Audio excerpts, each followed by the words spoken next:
ভারতীয় জনতা পার্টির প্রতিষ্ঠাতা এবং প্রাণপুরুষ ভারতের প্রাক্তন প্রধানমন্ত্রী ভারতরত্ন অটল বিহারী বাজপেয়ীর জীবন কাহিনীর উপর নির্মাণ করা হয়েছে তারই বায়োপিক मैं अटल हूँ।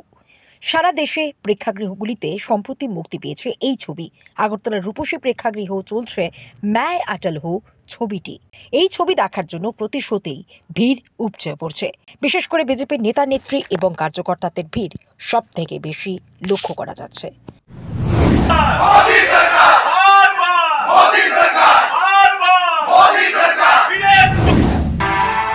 वो पार्टी है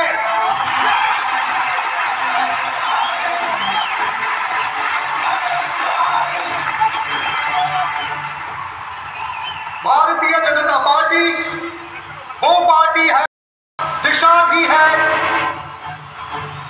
और उस दिशा में आगे ले जाने वाला नेता भी है। चुनाव प्रचार से पहले केवल उसी पार्टी में हो सकती है जिसके पास दिशा हो।